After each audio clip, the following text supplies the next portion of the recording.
Baik, kita simak dari pemaparan materi dari guru kita Ustaz Herul. Waktu dan tempat kami persilakan.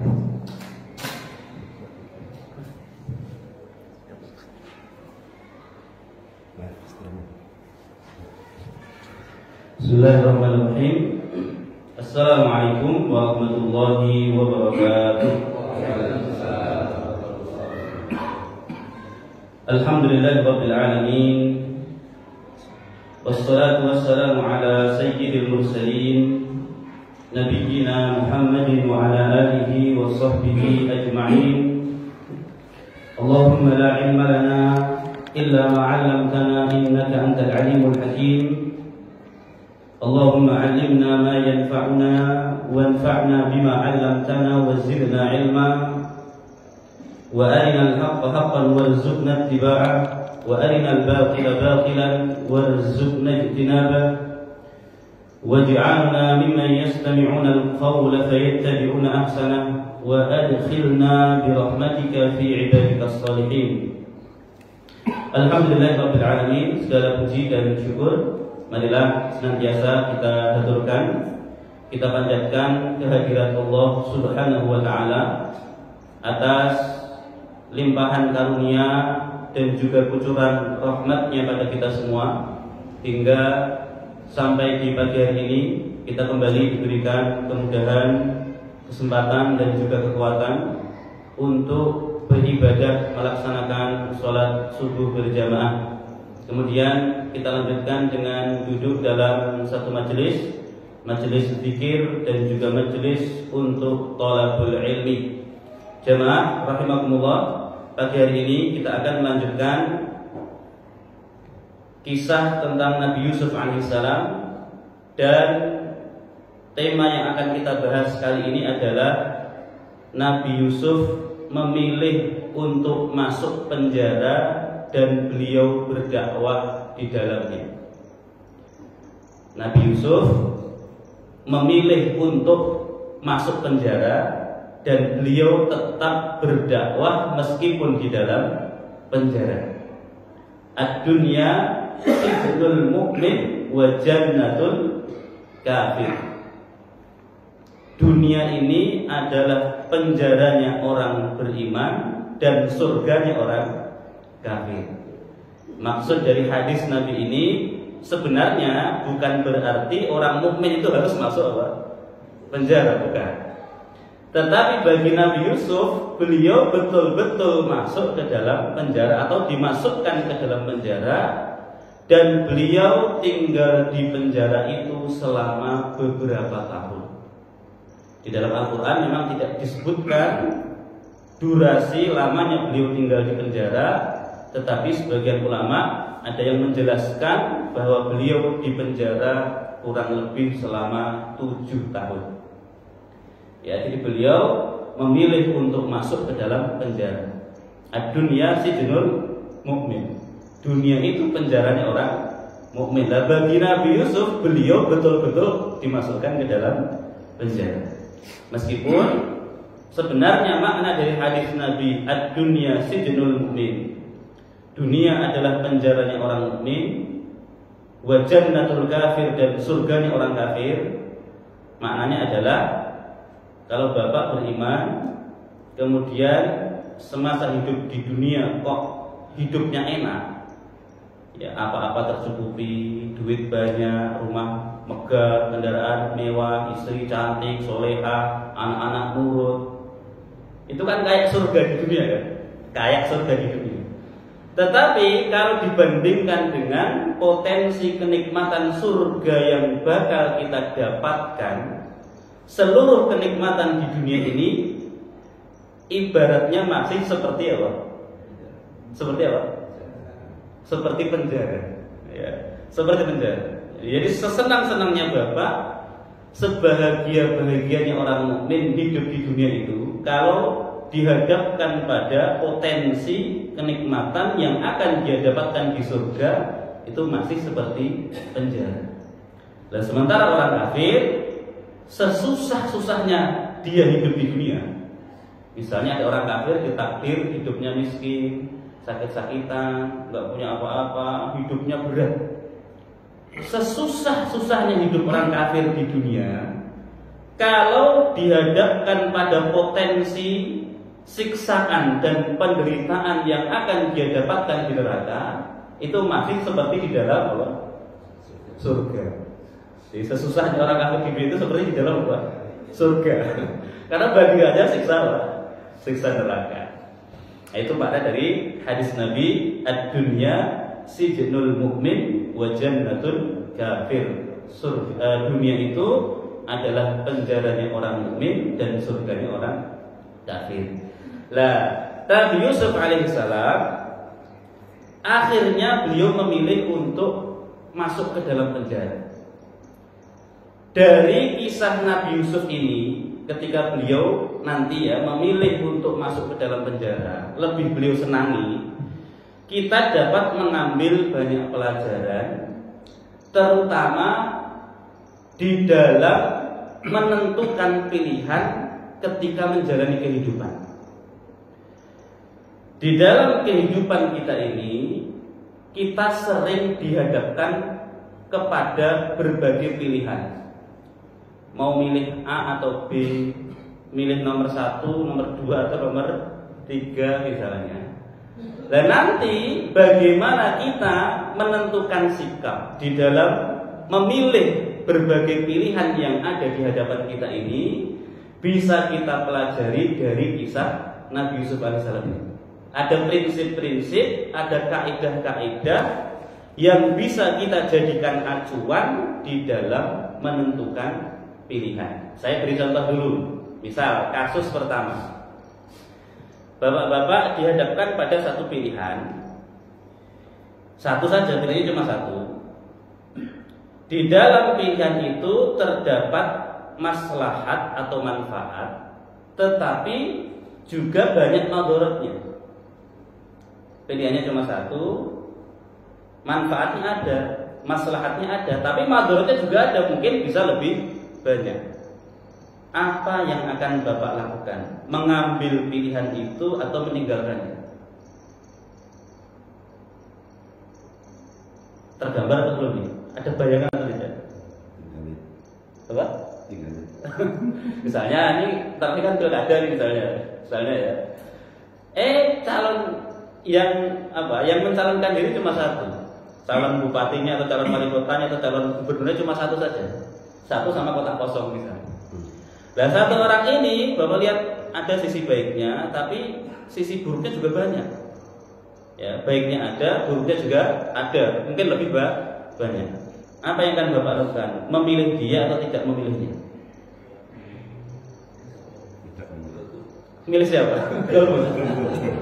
Nah, kaidahnya gini Pak. Ini kaidahnya Bapak ingat baik-baik. Daf'ul mafasid muqaddamun ala jalbil masalih. Menolak kerusakan, menolak madarat itu harus dikedepankan, didahulukan daripada mengejar maslahat atau manfaat.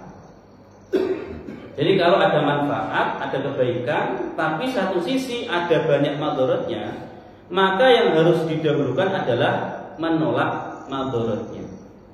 Maka dalam kasus pilkada tadi, kalau calonnya cuma satu, Bapak milih nggak milih, dia tetap akan jadi kan. Nah, Bapak lihat dia ada baiknya tapi banyak keburukannya, maka sikap terbaik adalah tidak usah memilih. Kenapa? Bapak nggak milih atau milih, dia tetap akan jadi. Nah, kita tidak milih untuk menunjukkan pengingkaran terhadap kerusakan yang dia lakukan. Itu kaidah pertamanya. Daf'ul mafasid muqaddamun ala jalbil masalih. Menghindari madarat itu harus dikedepankan, harus diprioritaskan dibanding sekedar mendapatkan manfaat.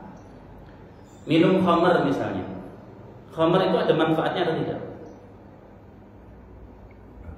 Apa Pak? Apa manfaat khamr?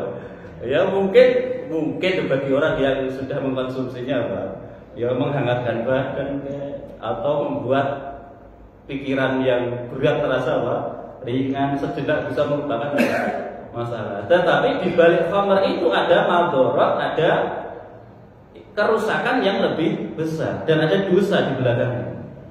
Yas'alunaka 'anil khamri wal maisir. Mereka bertanya kepadamu tentang khamr dan judi.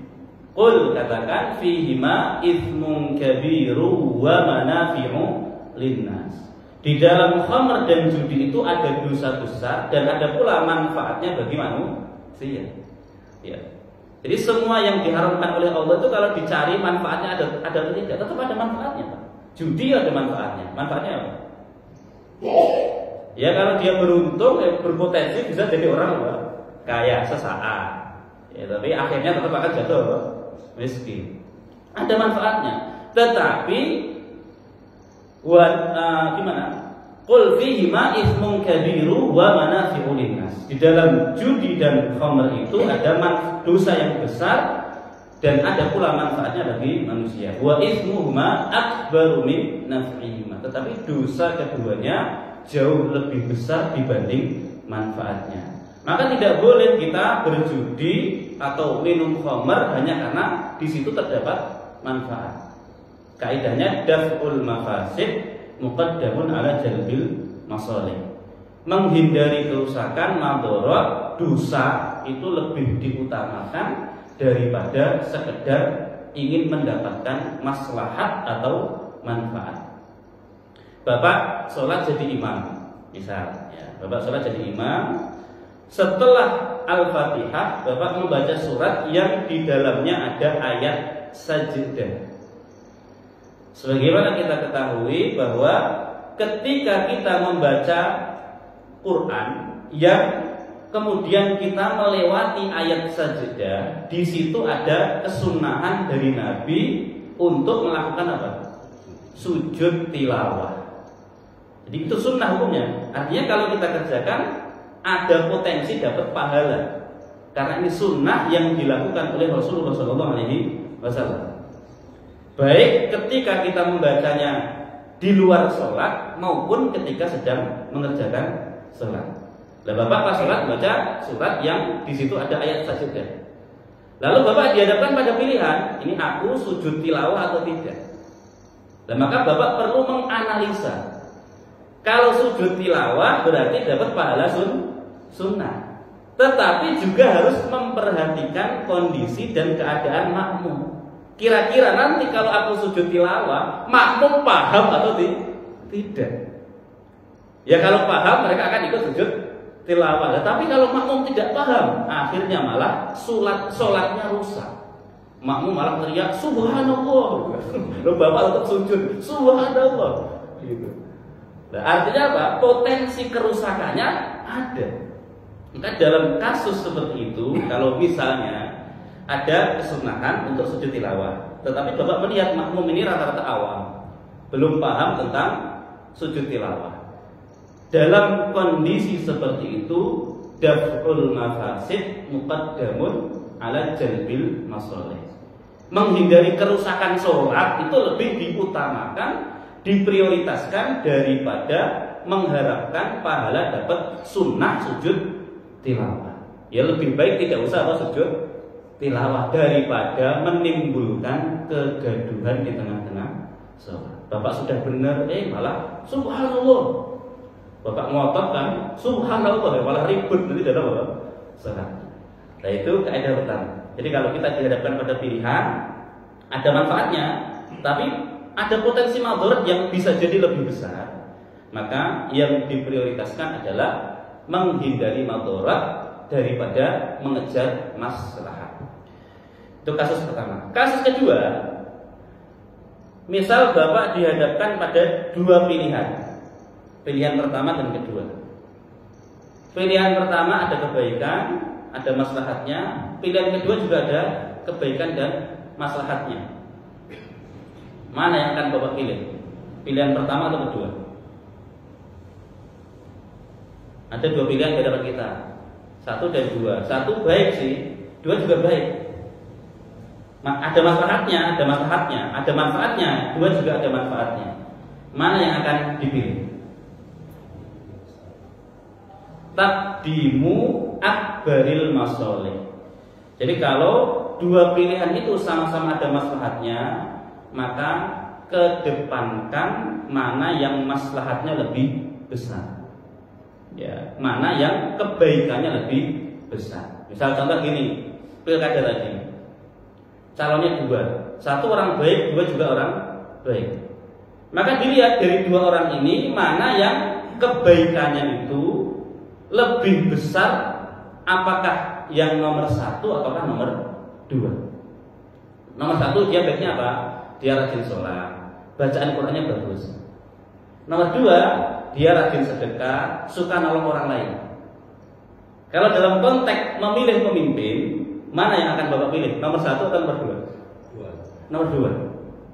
Kenapa? Karena al-maslahatul ammah, kemaslahatan yang umum, kebaikan yang umum, itu muqaddamatun, harus didahulukan daripada kebaikan yang sifatnya apa? Personal, pribadi. Kalau konteks urusan memilih apa? Pemimpin. Ya dia dua-duanya muslim, sama-sama muslim ya. Baik, hanya saja nomor satu itu korek misalnya, bacaan Qur'annya apa? Bagus misalnya. Nomor dua, bacaan Qur'annya biasa-biasa, tapi rajin sedekah, suka bantu orang lain. Nah, dalam urusan memilih pemimpin, nomor dua lebih didahulukan dari nomor satu. Jadi kalau ada dua pilihan, dua potensi atau dua hal yang dihadapkan pada kita, sama-sama ada maslahatnya, ada manfaatnya, maka kedepankan mana yang lebih besar maslahatnya. Dulu Nabi Shallallahu Alaihi Wasallam, ya, ada satu kejadian ketika para petinggi Quraisy itu datang ke rumah beliau. Nabi dengan semangat mendakwai para petinggi Quraisy ini. Ya, Abu Jahal, Abu Lahab, Al-Walid bin Mughirah dan teman-temannya, pokoknya bos-bosnya dari kalangan Quraisy. Mereka datang di situ dan kesempatan itu dimanfaatkan oleh Nabi untuk mendakwai mereka. Lah ketika Nabi sedang semangat mendakwai para petinggi Quraisy, datang seorang sahabat Nabi yang tidak bisa melihat, namanya Abdullah ibnu Ummi Maktum. Tiba-tiba nongol aja, nggak janjian sebelumnya, nggak ngomong sebelumnya, tiba-tiba nyelonong nongol saja. Lalu dia mengatakan, ya Rasulullah, alimni mimma 'allamakallah. Ajari aku sebagian ilmu yang Allah ajarkan kepadamu. Coba. Akhirnya di situ Nabi Shallallahu Alaihi Wasallam dihadapkan pada situasi harus memilih. Apakah beliau memilih untuk melanjutkan mendakwai para petinggi Quraisy, ataukah beliau memilih untuk menyambut sahabatnya yang buta ini? Kalau digabung dua-duanya disambut itu nggak mungkin bisa. Kenapa? Karena para petinggi Quraisy itu orang-orang yang sombong. Mereka tidak mungkin mau duduk bersama dalam satu majelis dengan orang miskin. Sudah miskin apa? Cacat Nabi, tidak bisa apa? Melihat. Maka ada resikonya. Kalau Nabi memilih untuk tetap mendakwai para petinggi Quraisy ini, konsekuensinya sahabat ini akan pulang dengan kecewa. Tapi kalau Nabi menyambut sahabat yang buta ini, resikonya para petinggi Quraisy akan bubar, tidak lagi bisa didakwai. Maka di situ Nabi melihat mana kira-kira yang maslahatnya, potensi maslahatnya lebih besar.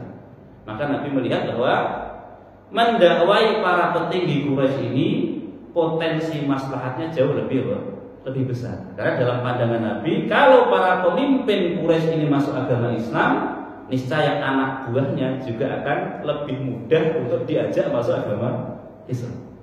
Akhirnya Nabi melanjutkan mendakwai para petinggi Quraisy dan mengabaikan sahabatnya yang tidak bisa melihat ini. Nah, yang dilakukan Nabi itu berdasarkan pertimbangan apa? Beliau mendahulukan maslahat yang lebih besar. Ya. Mendakwai sahabat Nabi ada maslahatnya, kata orang. Tapi mendakwai para petinggi Quraisy itu dalam pandangan Nabi, dalam perhitungan Nabi saat itu, beliau menganggap ini maslahatnya jauh lebih besar. Karena kapan lagi mereka datang ke rumah? Begitu. Walaupun pada akhirnya Nabi tetap diingatkan oleh Allah dengan diturunkan surat apa? Abasa wa tawalla an ja'ahul a'ma. Gitu. Bapak ditawari 2 pekerjaan. Tempatnya ya jauhnya samalah. Pekerjaan pertama gajinya 3 juta. Pekerjaan kedua gajinya 6 juta. Pilih yang mana? Yang 6 juta. Ya, karena maslahatnya lebih apa? Lebih besar. Lebih gampang aja begitu.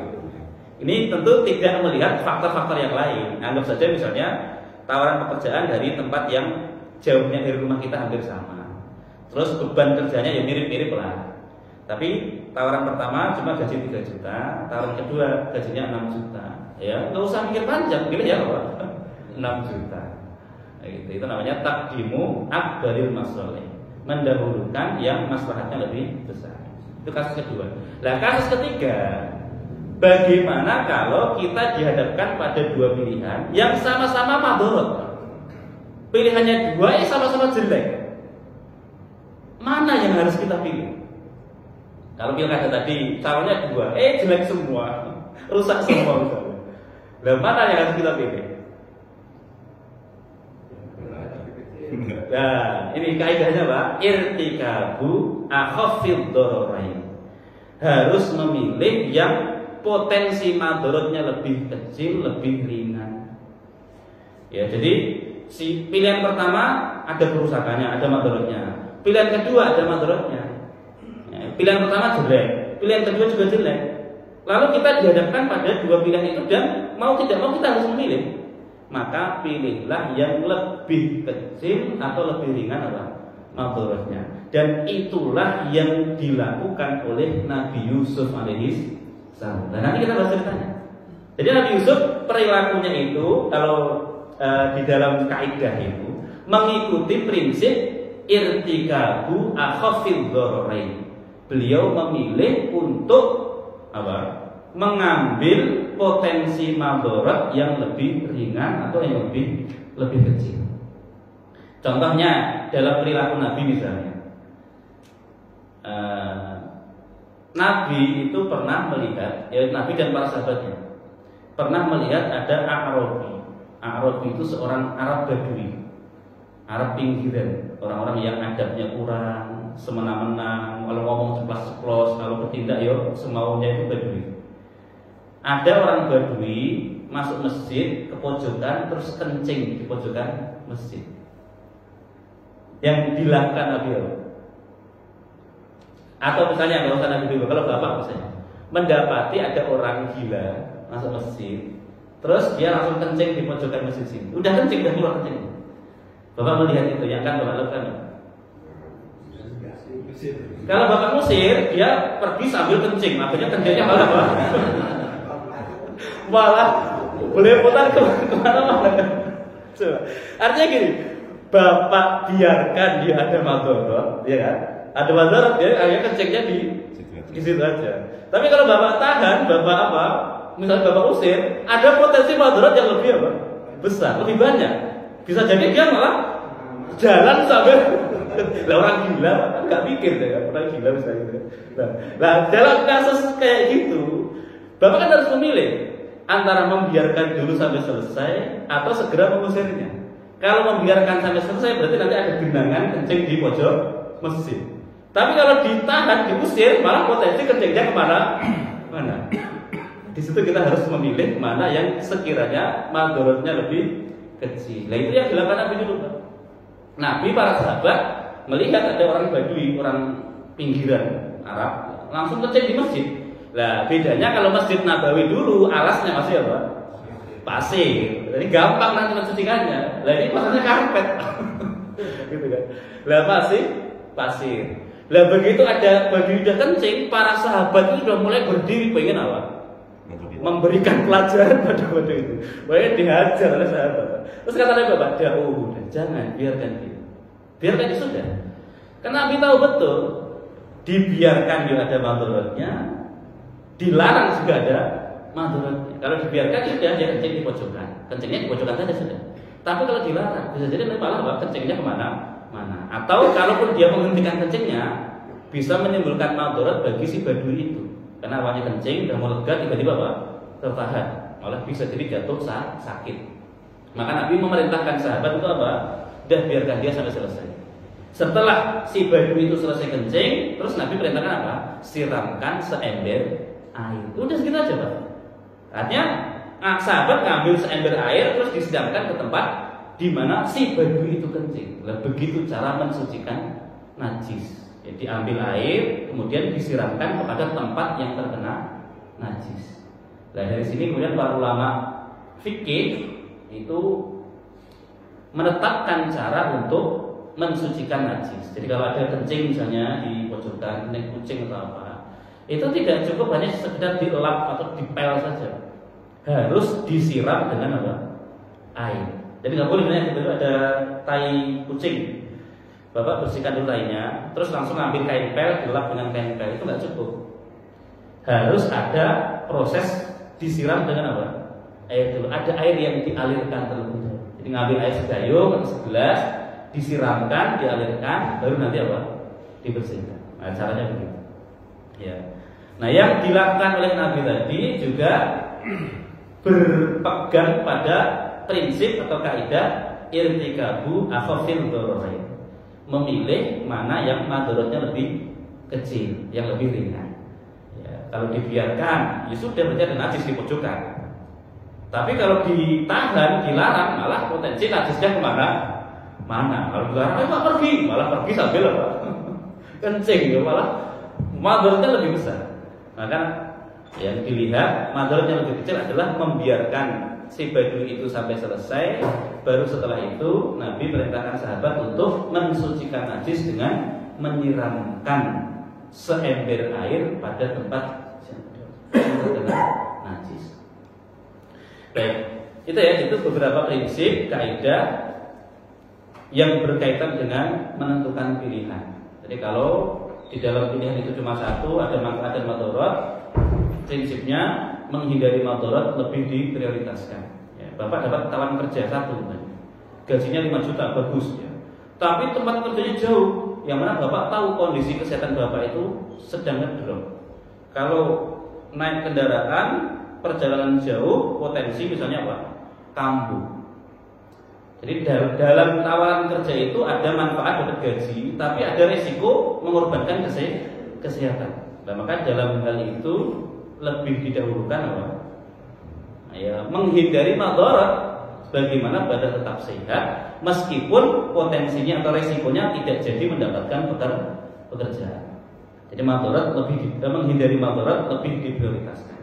Lalu yang kedua, kalau pilihan itu sama-sama baik, maka dikedepankan mana yang kebaikannya lebih besar.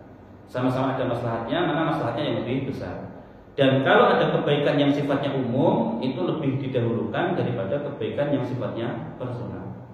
Lalu yang ketiga, kalau pilihan itu sama-sama jelek, sama-sama ada madaratnya, maka pilihlah yang lebih ringan madaratnya.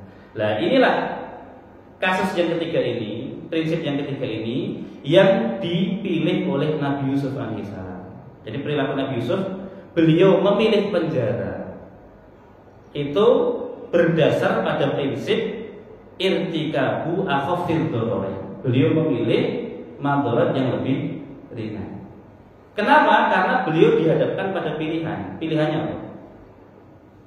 Pilihan yang dihadapkan pada Nabi Yusuf saat itu apa? Penjara atau apa? Kan pilihan-pilihannya juga penjara atau apa? Ucapan Zulaiha kepada wanita-wanita Mesir yang hadir saat itu ketika mereka motong tangannya itu. Kata Zulaiha apa? Wala illam yaf'al ma amruhu la yusjananna wa la yakuna minas sholihin. Kalau Yusuf ini enggak nurut pada perintahku, pada ajakanku, maka dia pasti akan dipenjara dan akan dihinakan. Jadi Nabi Yusuf dihadapkan pada dua pilihan: menuruti ajakan wanita-wanita itu untuk berzina, tidak dipenjara, atau masuk penjara dan tidak perlu menuruti ajakan wanita-wanita itu. Kalau Bapak jadi Nabi Yusuf, milih menuruti ajakan wanita itu atau masuk penjara? Nah ini nggak usah saya tanyakan lah ya, ngerti. Ini aja ya, sudah jelas loh itu.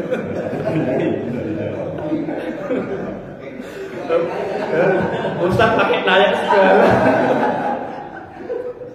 Nah, kalau bagi kita mungkin itu, bagi kita Pak, bagi orang-orang kayak kita ini, itu bukan dua madarat. Itu manfaat sama apa? Madarat. Nah, tapi bagi Nabi Yusuf, menuruti ajakan mereka akhirnya nanti bisa terjerumus pada perzinahan atau masuk penjara. Maka di situ Nabi melihat mana yang menuruti mereka kan maksiat, zina kan madharat. Ya, ada kerusakan. Masuk penjara juga madharat, enggak enak maksudnya kan enggak enak. Tetapi dari dua pilihan itu Nabi Yusuf melihat yang madharatnya lebih kecil adalah masuk ke dalam penjara. Karena masuk penjara itu hanya tersiksa badannya saja. Tidak ada resiko harus bermaksiat kepada Allah sehingga nanti tidak perlu menanggung hukuman dari Allah Subhanahu wa taala. Maka akhirnya beliau berdoa, qala rabbis sijnu ahabbu ilayya mimma yad'unani ilaihi. Qala berkata Nabi Yusuf, Rabbi ya Rabb, ya Allah, as-sijnu penjara itu ahabbu ilayya lebih aku senangi mimma daripada apa-apa yad'unani ilaihi yang mereka mengajakku kepadanya. Jadi kata Nabi Yusuf ketika beliau bermunajat kepada Allah Subhanahu wa taala, ya Allah, ya Rabb, penjara itu lebih aku senangi daripada aku harus menuruti ajakan mereka. Ini harus dipahami, bukan berarti sejak awal Nabi Yusuf pengen dimasukkan ke dalam apa? Penjara. Jadi Nabi Yusuf berdoa penjara lebih aku senangi ini karena memang beliau cuma punya dua opsi itu, antara menuruti ajakan wanita-wanita itu atau masuk ke dalam penjara. Nah, akhirnya gini, artinya gini, Bapak tidak boleh kemudian berdoa dengan doa yang dibaca oleh Nabi Yusuf ini. Ya kan, kalau Bapak pernah mendengar tentang kajian seputar doa, di antara doa terbaik itu doa yang ada di mana? Di Quran. Doa terbaik itu doa yang ada di dalam apa? Al-Quran. Tetapi tidak semua doa itu boleh Bapak baca, termasuk doanya Nabi Yusuf ini. Bapak nggak boleh tiba-tiba, ya Allah penjara lebih aku senangi daripada apa? Menuruti ajakan itu nggak boleh. Ya kalaupun bisa berdoa, kalaupun Bapak harus berdoa, berdoalah memilih opsi yang lebih baik.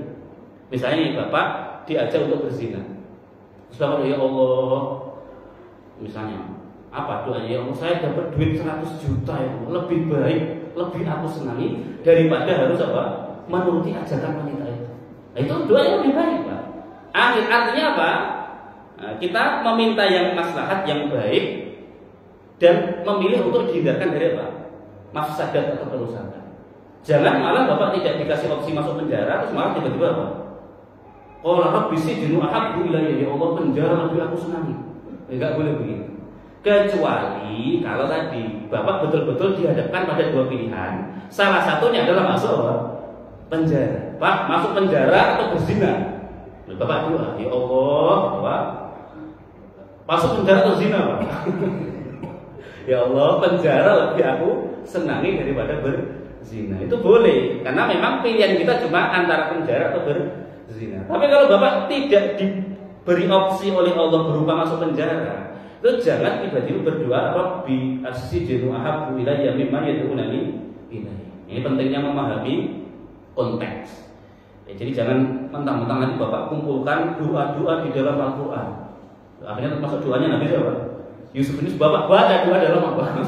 Rabbi sijnu ahabbu ilayya mimma yad'unani ilaihi. Enggak boleh. Ya, jadi kalau memilih, meminta kepada Allah, mintalah yang baik dan banyak.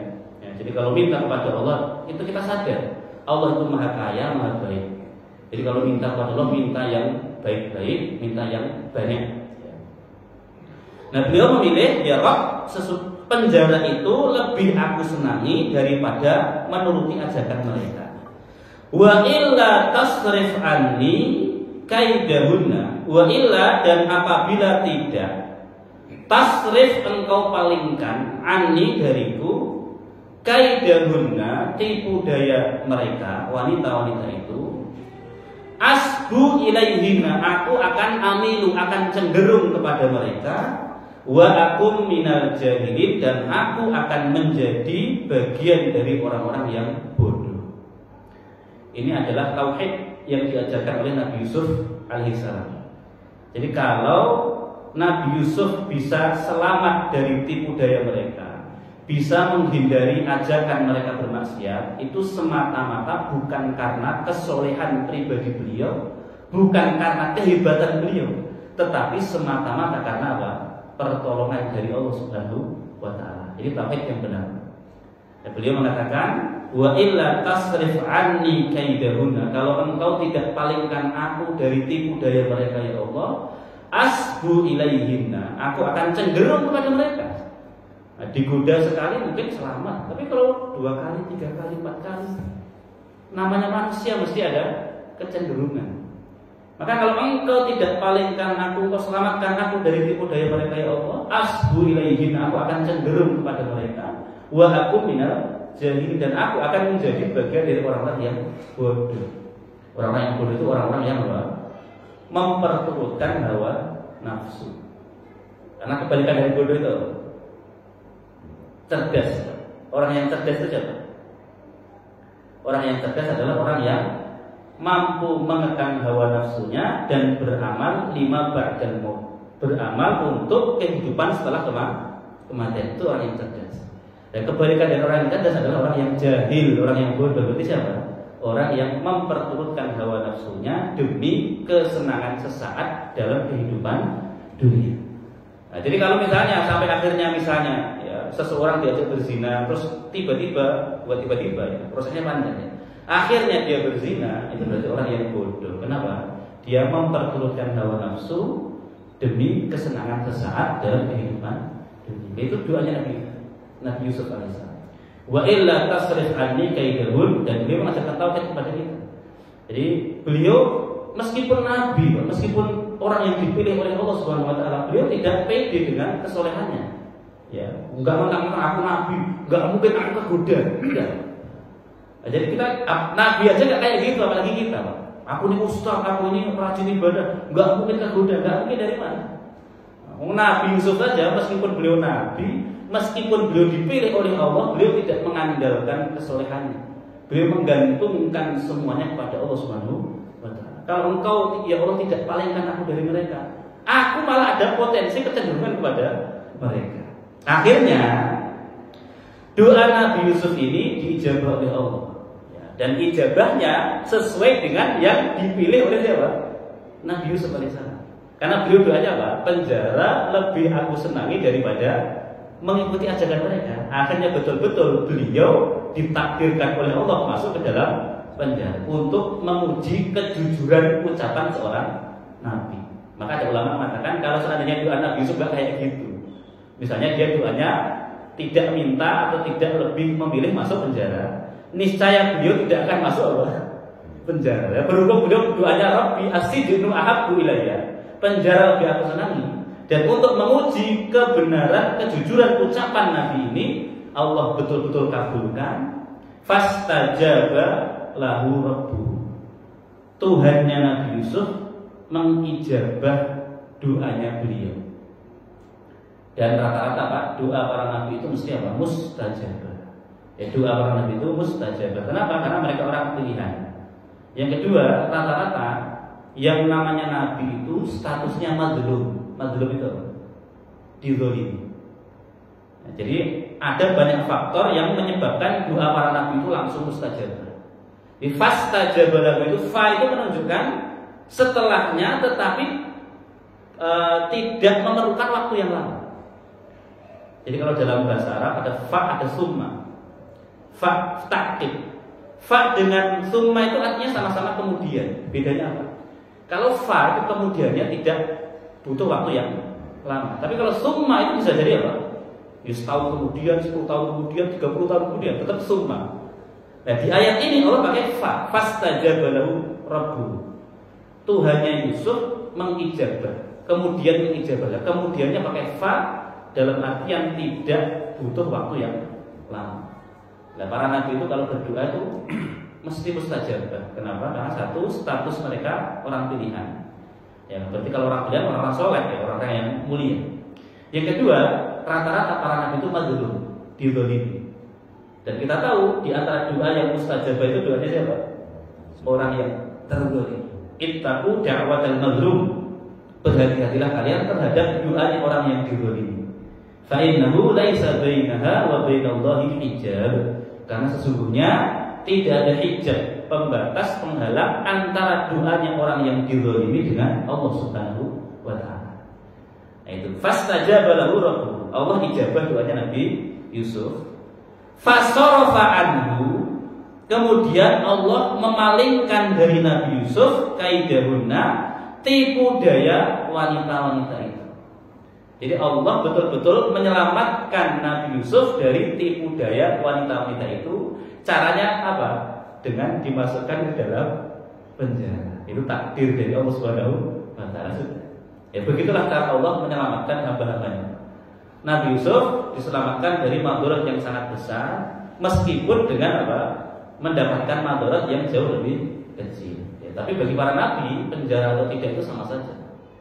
Ya, karena tidak ada penjara yang bisa mengekang para nabi. Meskipun masuk penjara, beliau tetap apa? Merdeka. Ya, beliau tetap beribadah kepada Allah, tetap menjadikan penjara itu sebagai lahan untuk berdakwah. Itu para nabi. Innahu huwas sami'ul alim. Innahu, sesungguhnya Allah itu huwa, dia as-sami', maha mendengar doa-doa hamba-hambanya, al-alim, maha mengetahui keadaan hamba-hambanya. Allah itu mensifati dirinya dengan as-sami', maha mendengar, al-alim, maha mengetahui. Innahu was-sami'ul alim. Summa badalahum, summa kemudian badalahum, muncul lahum bagi mereka, atau tampak bagi mereka. Mereka di sini siapa? Raja dan bukan raja, suaminya Zulaiha dan orang-orang terdekatnya. Ya. Mim ba'di, setelah mara'ul ayat, mereka melihat ayat, bukti-bukti yang menunjukkan bahwa Yusuf itu tidak bersalah. Lah fitnah atau gosip tentang ini kan sudah menyebar kemana-mana. Ya akhirnya apa? Suaminya Zulaiha ini harus mengambil sikap demi menjaga kehormatan keluarganya. Akhirnya harus ada yang dikambing hitamkan, harus ada yang dikorbankan. Misalnya ada sebuah instansi lah, entah di kepolisian atau mana, ada berita kasus besar yang viral yang mencemarkan nama baik apa? Instansi. Maka demi menyelamatkan kehormatan instansi itu harus ada yang dikorbankan. Entah dia pelaku sesungguhnya atau bukan. Akhirnya satu orang sudah dituduh pelakunya adalah dia dipenjara terus dihukum berat. Bisa jadi kenyataannya orang yang dipenjara atau ditangkap itu sebenarnya bukan pelaku sesungguhnya. Itu hanya orang yang dikorbankan. Ini petinggi kerajaan tadi, suaminya Zulaiha, karena gosipnya semakin menyebar, kehormatan keluarganya harus diselamatkan. Padahal suaminya Zulaiha itu sudah melihat bukti-bukti yang menunjukkan kalau Nabi Yusuf itu tidak bersalah. Tetapi demi meredam gosip itu, demi menjaga kehormatan keluarganya, akhirnya dia memutuskan untuk memenjarakan Nabi Yusuf, mengkambing hitamkan, mengorbankan Nabi Yusuf. Maka summa badalahum, kemudian badalahum, muncul ide bagi mereka atau dari mereka, min ba'di ma ra'awul ayat, setelah mereka melihat al-ayat. Ayat di sini bukti-bukti yang menunjukkan kalau Nabi Yusuf tidak bersalah. Buktinya apa? Pakaian Nabi Yusuf yang robek dari belakang, terus kesaksian wanita-wanita tadi, ya. Bahkan kesaksian Zulaiha sendiri kan, aku yang goda dia tapi dia nggak mau. Nah, itu banyak buktinya. Tetapi ya tadi, karena gosipnya semakin menyebar, untuk meredam gosip itu supaya tidak semakin viral, supaya kehormatan keluarga petinggi kerajaan ini terjaga, mau tidak mau harus ada yang dikorbankan. Nah, caranya bagaimana? Dengan cara memenjarakan Nabi Yusuf. Layas jununnahu, maka petinggi kerajaan itu memenjarakan Nabi Yusuf hatta hin, sampai batas waktu yang lama, ya, sampai batas waktu tertentu. Kenapa kok dipenjara? Karena penjara itu adalah opsi terbaik untuk menghentikan penyebaran gosip itu. Opsi terbaiknya dengan apa? Dipenjara. Kenapa kok penjara? Karena kalau Yusuf diusir, nanti Yusuf bisa cerita kemana? Malah gosipnya semakin besar. Tapi kalau dipenjara nanti diasingkan, Yusuf tidak ketemu siapapun, sehingga beritanya akan apa? Ya sudah akan tertutup. Masyarakat hanya akan tahu dari satu sumber saja. Zulaikha cerita mungkin mau fitnah Nabi Yusuf, enggak, yang melakukan adalah siapa? Yusuf. Dan akhirnya Nabi Yusuf dipenjara hatta sampai batas waktu tertentu. Nah, ketika Nabi Yusuf masuk ke dalam penjara, ternyata berbarengan dengan masuknya beliau ke dalam penjara, ada dua pemuda yang juga sama-sama dimasukkan ke dalam penjara. Dua pemuda ini adalah pelayan kerajaan. Yang satu pelayan ini tugasnya adalah menyiapkan makanan untuk raja. Dua orang ini dipenjara karena tertuduh berusaha untuk meracuni raja. Hanya dua orang dimasukkan ke dalam penjara. Wajah ulama ahlusijna, dan masuk bersama Nabi Yusuf ke dalam penjara fatayan, dua orang pemuda. Fatayan itu pemuda berarti bukan anak-anak dan bukan orang tua. Pemuda itu ya mungkin misalnya antara 20-an atau 30-an. Yang jelas itu bukan anak-anak dan bukan orang yang sudah tua. Nah, ketika kedua orang ini masuk penjara, keduanya tinggal satu sel dengan siapa? Nabi Yusuf. Jadi kalau sekarang misalnya konsep penjara zaman dulu kayak sekarang, dua pemuda ini ditempatkan satu ruangan, satu sel dengan Nabi Yusuf. Akhirnya dua orang ini ya selama berinteraksi dengan Nabi Yusuf mengetahui kebaikan dan kesolehan Nabi Yusuf. Diceritakan dalam tafsir itu Nabi Yusuf itu suka membantu. Kalau ada warga penjara yang sakit, beliau yang pertama apa? Menolong. Pokoknya yang baik lah. Nah, akhirnya dua orang ini curhat kepada Nabi Yusuf, minta pendapat Nabi Yusuf mengenai takbir atau tafsir mimpi. Jadi dua orang ini nanti pas tidur itu bermimpi. Dan Nabi Yusuf diberi karunia oleh Allah kemampuan untuk menafsirkan apa? Mimpi. Nah, pertanyaannya kalau zaman sekarang, mimpi itu boleh ditafsir atau tidak? Boleh. Ya, boleh. Ya, tetapi tidak semua orang memiliki kemampuan untuk menafsirkan mimpi. Ya, hanya orang-orang pilihan, orang-orang soleh, orang-orang berilmu. Ya, kalau Bapak melihat rekaman video ada seorang syekh dari Timur Tengah, Syekh Muhammad Ali Asy-Syinkiti kalau nggak salah. Beliau pakar tafsir. Ya, pakar tafsir. Kalau ngajar tafsir itu bagus kan. Hanya dalam bahasa Arab, gitu ya. Dan beliau juga punya acara itu tentang tafsir al-akhlaq. Tafsir apa? Mimpi. Dan nanti ada jamaah yang menghubungi beliau lewat telepon, menceritakan mimpinya dan beliau akan apa? Nafsirkannya. Dan tafsir itu bagus-bagus. Kelihatan banget beliau itu punya basirah. Ya, diberikan oleh Allah apa? Hati yang bersih, hati yang jernih, yang mampu untuk menangkap apa? Ya, untuk memahami mimpi-mimpi orang. Nah, saya pernah lewat entah ada yang ngirim atau siapa itu. Ketika beliau ditelepon oleh ada yang telepon, terus beliau cerita bahwa orang yang telepon ini bermimpi melihat bapaknya dalam mimpi itu. Nah, bapaknya ngomong, kok aku sudah dikubur kan aku masih hidup kan? Aku masih hidup loh, kok aku sudah apa dikubur? Nah, jawabnya itu apa? Menafsirkan mimpi itu apa? Bersyukurlah kepada Allah karena bapak kamu mati syahid kan? Ya, karena beliau baca ayat ya. La tahsabanna alladziina qutilu fi sabilillah amwat. Janganlah kamu kira orang yang mati syahid itu meninggal dunia. Hakikatnya mereka hidup di sisi Allah Subhanahu wa taala. Nah, apakah bapak kamu meninggal karena sakit perut misalnya? Oh, benar ya, Syekh. Sakit perut, meninggal karena sakit perut itu termasuk mati apa? Mati syahid. Meninggal karena tenggelam, karena ketiban reruntuhan itu juga bagian dari mati syahid. Jadi cara beliau mentakwilkan meskipun ini kalau kita bermimpi kita tidak perlu terlalu memikirkan mimpi itu. Tapi kalau sekedar bertanya kepada orang soleh, orang yang sekiranya paham tentang makna mimpi itu boleh-boleh saja. Kalau Bapak ingin baca kitab, Ibnu Sirin itu nulis kitab namanya Tafsir al-Akhlaq. Tafsir apa? Mimpi. Kalau mimpi ketemu ini, kondisinya begini, maknanya apa itu ada. Ya, macam-macam. Ada lagi yang telepon misalnya, saya bermimpi dalam mimpi itu gigi saya itu rontok semua. Coba, kalau Bapak mimpi kayak gitu, kata saya itu gitu. Allah akan memberkahimu dengan umur yang panjang. Beliau fitrah gitu. Terus saya baca komentarnya gini, oh berarti kalau dia diberkahi umur panjang, dia akan menyaksikan keluarganya, kerabatnya pada meninggal apa? Dunia. Jadi gigi yang rontok itu adalah apa? Pertanda kerabatnya akan duluan meninggal apa? Dunia. Tapi bahasa beliau itu bagus sekali. Engkau akan diberkahi umur yang panjang. Coba kalau beliau katakan, engkau akan menyaksikan kerabatmu, keluargamu pada apa? Meninggal dunia, itu betapa sedihnya. Nah, beliau ada, engkau akan diberkahi umur yang panjang. Nah, konsekuensinya kalau umurnya panjang berarti dia akan menyaksikan kerabatnya, keluarganya pada lebih dulu meninggal dunia.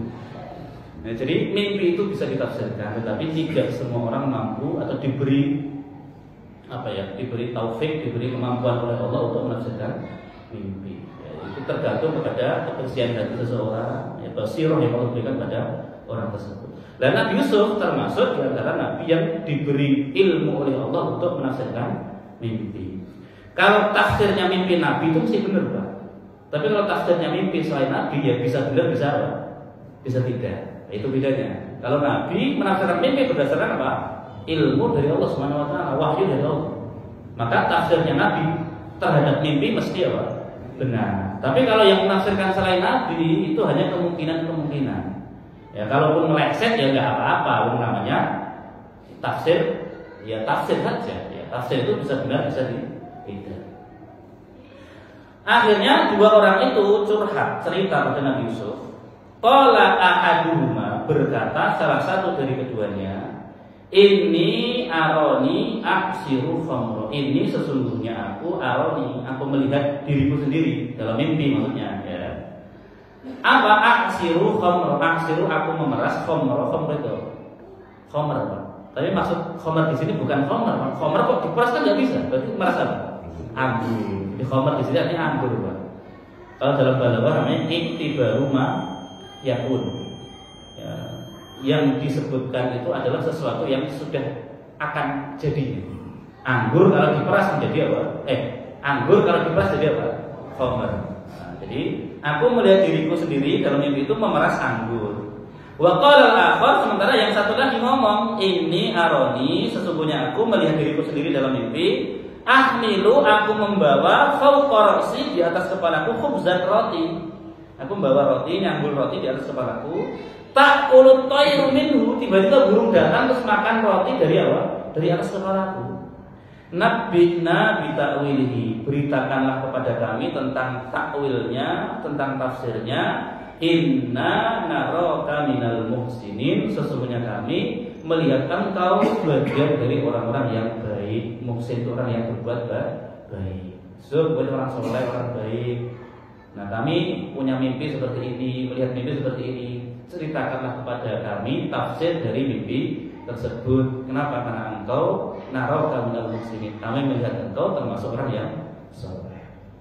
Baik, sampai di sini dulu.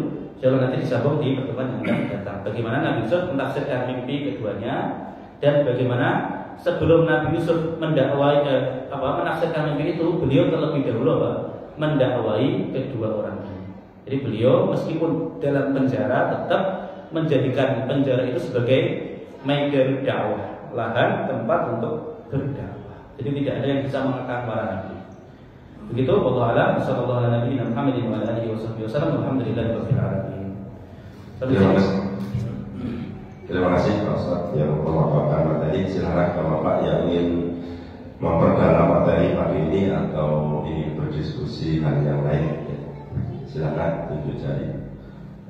Sebenarnya kayak materi kita ini kontekstual ya, tadi disampaikan tentang kaidah dalam menentukan pilihan. Kita besok di tanggal 27 ya akan memilih calon bupati dan gubernur ya. Silakan Pak. Ada yang ingin? Ya, silakan Pak Rodin. Assalamualaikum warahmatullahi wabarakatuh. Waalaikumsalam warahmatullahi wabarakatuh. Doa sekolah, doa orang tua dari dua ataupun ayah kepada anaknya. Sementara orang tua itu boleh dikatakan tidak ahli ibadah, tidak sholat, tidak pernah melaksanakan perintah Allah. Apakah itu potensi doa orang tua terkagum, baik itu doa yang baik ataupun doa buruk? Misalnya kalau doa buruk, misalnya anaknya bandel atau menduhakan orang tua, apa doa seorang itu bisa Orang tuanya muslim atau tidak? Muslim. Kalau orang tuanya muslim, meskipun bukan muslim yang taat, potensi doanya tetap mustajab. Ya, karena kata Nabi apa? Tidaklah seorang muslim, redaksi itu seorang apa? Muslim yang meminta berdoa kepada Allah dengan satu doa, selama doa itu tidak berisi dosa dan apa? Memutus silaturahim, akan diijabah oleh Allah dengan salah satu dari 3 kemungkinan. Yang satu akan langsung diberi sesuai dengan yang diminta. Yang kedua akan diganti, dipalingkan dengan yang sepadan dengan doa itu. Dia dihindarkan dari musibah, mara bahaya yang sepadan dengan doa itu. Atau yang ketiga akan disimpan doa itu sebagai pahala di akhirat. Nah, jadi kalau orang tuanya muslim, meskipun bukan muslim yang taat, ya, tetap ada potensi doa itu diijabah oleh Allah Subhanahu Wa Taala. Kalau orang tua berdoa untuk anak, karena Nabi mengatakan salasu da'awatin mustajabatun lahun. Ada 3 doa yang mustajabah. La syakka fihinna, dan enggak ada keraguan. La syakka fihinna itu tidak ada sedikit pun keraguan tentangnya. Siapa 3 orang itu? Ini sudah kita sampaikan dulu ya. 1 da'watul madlum, doanya orang yang dizalimi. 2 da'watul musafir, doanya musafir. Yang ketiga da'watul walidaini ala waladihima, doa kedua orang tua terhadap anaknya. Begitu wallahu a'lam. Maka berhati-hatilah ketika kita bersikap pada orang tua, jangan sampai mengundang, memancing kemarahan mereka sampai akhirnya mereka mendoakan yang tidak.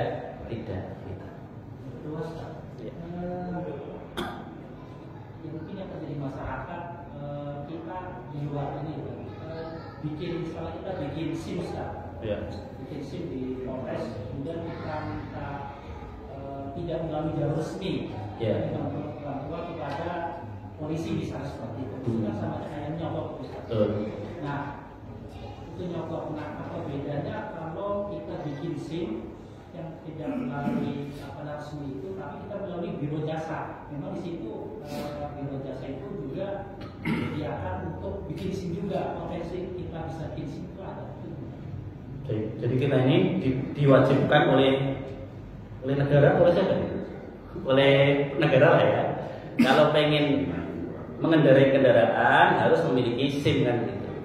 Tapi dalam prakteknya, ketika kita ingin membuat SIM dengan cara yang baik, ya, dengan cara yang soleh, malah dipersulit Pak ya. Kita pengen bikin SIM demi mengikuti aturan. Kemudian dalam prakteknya kita diuji, atau dalam ujian itu malah dipersulit. Akhirnya malah kita nggak bisa dapat SIM, kecuali harus lewat jalur apa? Kalau kita komitmen dengan prinsip kita, enggak, pokoknya saya pengen lewat jalur mandiri misalnya, nggak mau dibantu siapapun, sampai kapan malah nggak dapat apa? SIM. Begitu naik kendaraan disemprit, kena tilang, terus gimana? Ya serba susah Pak. Ya, ada aturan dibuat oleh instansi tersebut, tetapi instansi tersebut juga yang memfasilitasi kita untuk melanggar apa? Aturannya, iya kan? Aturannya harus buat SIM, harus jujur, harus ini dan itu kan. Tapi pada prakteknya malah kita difasilitasi, malah diarahkan untuk ikut jalur yang tidak jujur. Demi apa? Demi kepentingan, keuntungan dunia.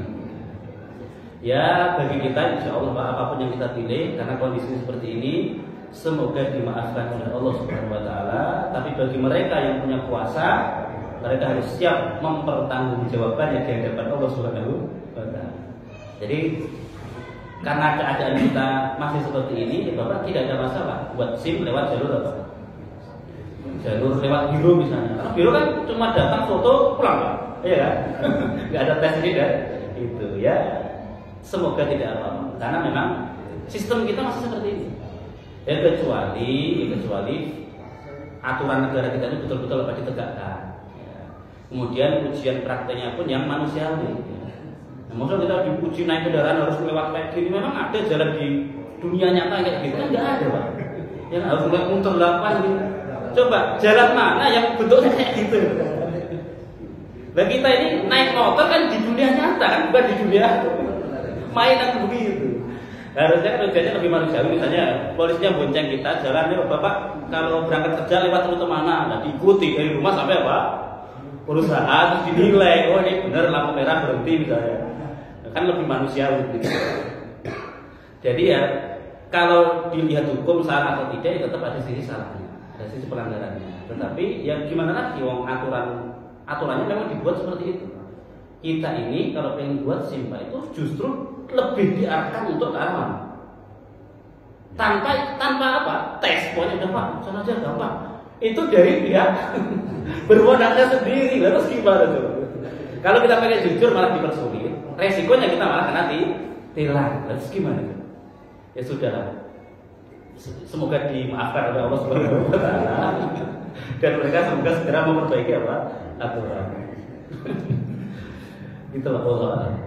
Tapi ada nggak yang bikin sim normal di sini tanpa itu nyobol itu?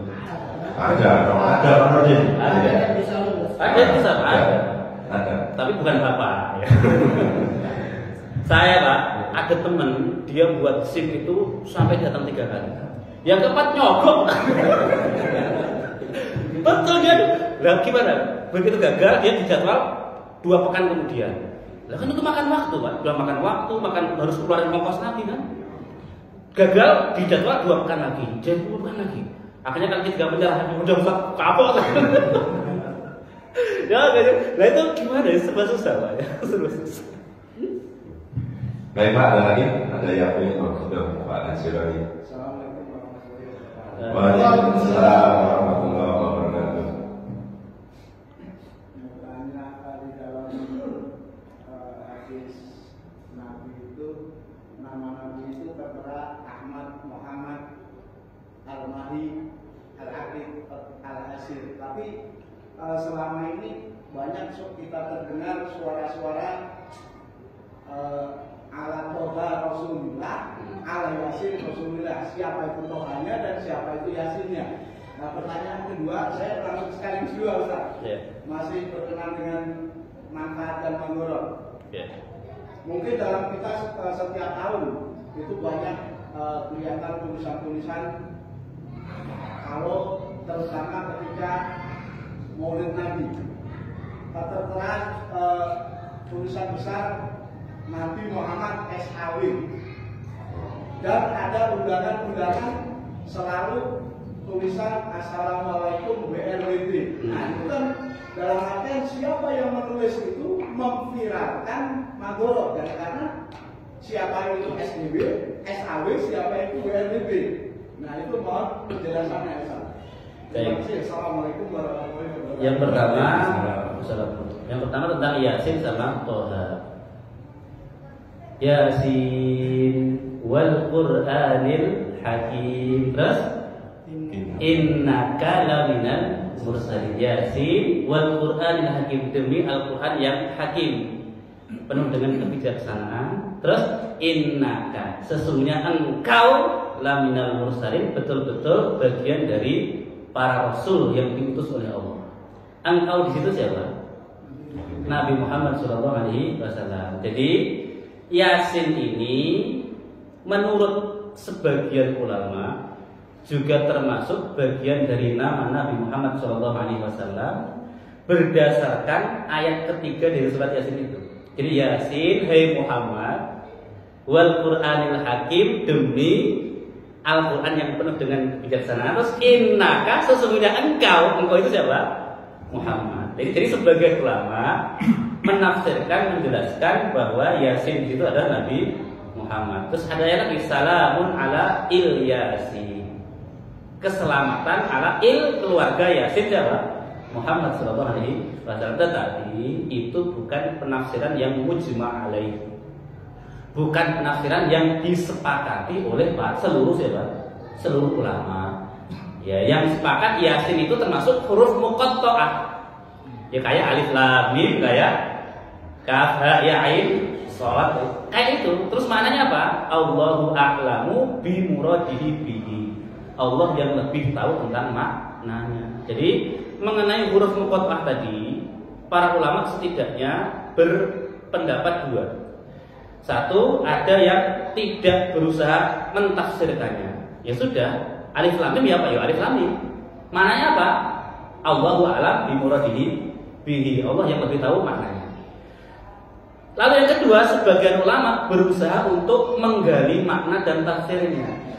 Nah, di antara yang berusaha untuk menggali makna dan tafsirnya ini adalah ulama-ulama kemudian sebagian menafsirkan Yasin itu adalah nama Nabi Muhammad SAW. Kenapa? Karena ada innaka laminal mursalin. Nah, sama Toha terus gimana? Ma anzalna alaikal qur'ana litashqa.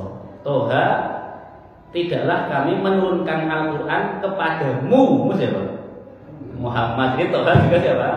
Muhammad. Jadi yang menulis syair ala Toha Rasulillah ala Yasin gimana? Ala Yasin Habibillah kan? Ala Toha Rasulillah dan ala Yasin Habibillah. Berarti penulis syair ini adalah alim atau ulama yang mengikuti pendapat bahwa Yasin dan Toha ini bisa ditafsirkan dan bisa digali maknanya. Nah, itu saja. Jadi Yasin dan Toha menurut sebagian ulama juga termasuk di antara nama Nabi Sallallahu Alaihi Wasallam. Tetapi sekali lagi itu tidak mujma' alaih, tidak disepakati oleh seluruh ulama. Kalau yang disepakati yang tadi ada hadisnya tadi, ana Muhammad, ana Ahmad, ana Hashir, ana Mahi dan yang tadi beberapa yang disebutkan. Tapi ya kita juga tidak boleh menyalahkan orang-orang yang menamai Muhammad dengan Yasin dan Toha karena ada rujukannya dari Al-Quran. Itu yang pertama. Yang kedua masalah singkatan, Pak. Jadi sebisa mungkin kalau untuk Nabi Muhammad SAW itu jangan disingkat, termasuk untuk Allah. Saya berarti setiap Selasa malam Rabu Ba'da Isya itu ngisi di PT SAW. SAW itu apa? Sugih Anggra Wijaya. PT-nya di sini. Jadi kalau PT itu SAW, sebutannya PT SAW. SAW gitu. Nah, jadi hal-hal yang seperti ini itu kan ya ada potensi madorot ya. Manfaatnya juga nggak ada, tapi madorotnya ada. Jadi sebisa mungkin dihindari. Jadi kalau memang sulit untuk nulis Sallallahu Alaihi Wasallam panjangan ya sudah Nabi Muhammad saja kan ya boleh kan. Ya, Nabi Muhammad, tapi pas Bapak nulis Nabi Muhammad, Bapak dalam hati apa? Ya bersolawat Sallallahu Alaihi Wasallam. Daripada harus tulis apa? SAW atau SWT. Yang kan tadi PT SAW itu bagi orang yang paham PT Sallallahu Alaihi Wasallam. Itu SAW, Sugih Anggra Wijaya. Itu jawaban sendiri. Dan saya rutin setiap Selasa malam Rabu Wijaya itu ngisi di kantor karyawan-karyawan dikumpulkan untuk ngaji. Jadi hal lain itu tinggal. Termasuk WRWB. Kalau salam ya assalamualaikum saja atau assalamualaikum warahmatullahi. Ya kalau susah Pak, Bapak cari dulu stiker yang salam kan sudah jelas juga. Assalamualaikum. Jadi kalau mau balas salam tinggal apa? Klik gitu. Gak usah WRWB. Lah iya, kalau sudah ada stikernya gampang ya, tinggal klik aja nanti sudah langsung nulis Sallallahu Alaihi Wasallam. Itu Pak ya, jadi sebisa mungkin hindari tulisan-tulisan singkatan yang seperti ini. Tapi kalau WRWB-nya itu yang dimaksud itu paham gimana tadi? SAW tadi kan Sugih Anggra Wijaya. Tapi kalau SAW Sallallahu Alaihi Wasallam paham itu? Ya tetap sebisa mungkin hindari Pak, nggak usah. Karena belum tentu gini. Kalau Bapak baca SAW itu berpahala atau tidak? Tidak. Misalnya kalau yang baca Nabi Muhammad SAW itu nggak berpahala. Tapi bacanya harus Sallallahu Alaihi Wasallam. Jadi kalau Bapak dapat pahala, tulisnya Sallallahu Alaihi Wasallam, sehingga nanti yang baca juga apa? Sallallahu Alaihi Wasallam. Nah, masalahnya gini, yang baca itu paham, tapi bacanya tetap apa? SAW. Dan itu nggak berbalik, dan itu bukan sholawat, Bapak. Nggak bisa Bapak SAW. Nggak bisa, itu harus Sallallahu Alaihi Wasallam. Baik, terima kasih. Ada lagi yang mau ini apa? Menyampaikan mimpi tadi Pak, mungkin bermimpi biar tidak bilang Ustaz. Jangan, saya nggak bisa. Malah ngawur betul. Baik, ada lagi? Baik, kalau nggak ada lagi, ini ada amanah dari pengurus masjid. Habis kajian ini nanti ada acara sarapan pagi Pak di teras. Yang kedua, bahwa hari ini ada kegiatan donor darah ya, tepat jam 8 ya Ustaz.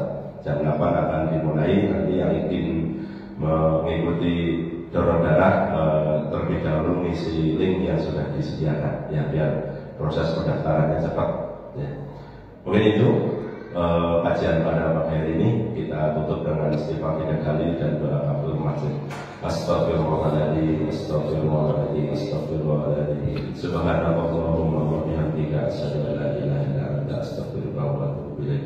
Dari saya kurang lebihnya mohon maaf. Akhirul kalam bila taufiq wal hidayah. Assalamualaikum warahmatullahi wabarakatuh. Assalamualaikum warahmatullahi wabarakatuh.